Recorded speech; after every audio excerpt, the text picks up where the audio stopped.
کیا آپ نے کبھی ایسے مزدور کے بارے میں سنا ہے جو کمزور جسم کا مالک تھا مگر ایمان اور دیانت میں پہاڑ کی طرح مضبوط تھا؟ آج کی کہانی ایک ایسے ہی نوجوان کی ہے جس نے دنیاوی دولت کو ٹھکرا کر اپنی زندگی عبادت اور تقوی کے نام کر دی، اور جس کی سچائی اور نیکی نے خلیفے وقت کو بھی رلا دیا۔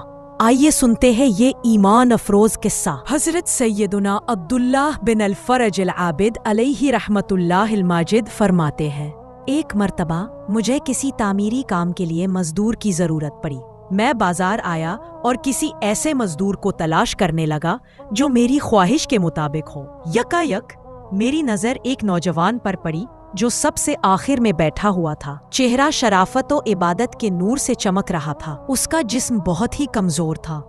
اس کے سامنے ایک زنبیل اور ری پڑی ہوئی تھی۔ اس نے اون کا جبہ پہنا ہوا تھا اور ایک موٹی چادر کا تہبند باندھا ہوا تھا۔ وہ نوجوان کہنے لگا، جیسے ہی مؤذن ظہر کی اذان دے گا میں کام چھوڑ کر نماز کی تیاری کروں گا اور نماز کے بعد دوبارہ کام شروع کروں گا۔ عصر کی اذان ہوگی تو میں فوراً کام چھوڑ دوں گا اور نماز کے بعد پھر کام کروں گا۔ اگر تمہیں یہ شرط منظور ہے تو میں تمہارے ساتھ چلتا ہوں، ورنہ کسی اور کو ڈھونڈ لو۔ میں نے کہا، مجھے تمہاری یہ شرط منظور ہے۔ میں اسے لے کر اپنے گھر آیا اور کام کی تفصیل بتا دی۔ اس نے کام شروع کیا اور بڑی دیانتداری سے کام کرتا رہا۔ جب مؤذن نے ظہر کی اذان دی تو اس نے کہا، اے عبداللہ، مؤذن نے اذان دے دی ہے۔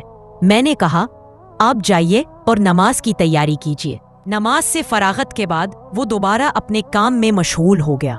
اسی طرح عصر کی نماز کے وقت بھی اس نے یہی کیا۔ غروب آفتاب تک وہ کام کرتا رہا۔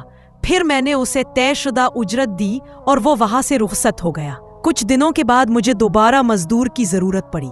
میری زوجہ نے کہا، اسی نوجوان کو لے آؤ کیونکہ اس کے عمل سے ہمیں بہت سکون ملا تھا۔ میں بازار گیا تو لوگوں نے بتایا کہ وہ صرف ہفتہ کے دن آتا ہے۔ ہفتہ آیا تو میں نے اسے دوبارہ بلایا۔ اس نے پہلے کی طرح بڑی دیانتداری سے کام کیا، لیکن جب میں نے اجرت سے زیادہ دینا چاہا تو اس نے انکار کر دیا۔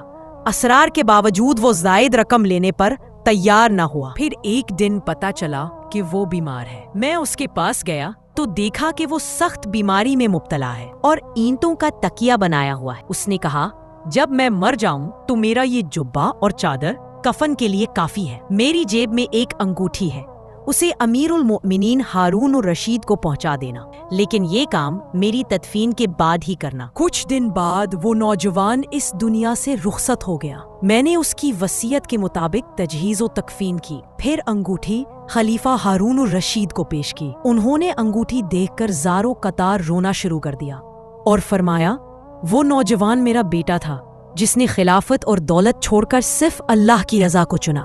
اس دن سے ہارون الرشید ہر رات اس کی قبر پر جاتے اور روتے رہتے۔ حضرت عبداللہ فرماتے ہیں، مجھے تب معلوم ہوا کہ وہ کمزور سا مزدور اصل میں خلیفہ وقت کا شہزادہ تھا۔ اصل دولت ایمان اور نیکی ہے جو انسان کو وہ مقام عطا کرتی ہے جو بادشاہت سے بھی بڑھ کر ہے۔ یہ ایمان افروز کہانی ہمیں یہ سبق دیتی ہے کہ اصل دولت نہ مال ہے نہ شہرت، بلکہ ایمان، دیانت اور نیک اعمال ہے۔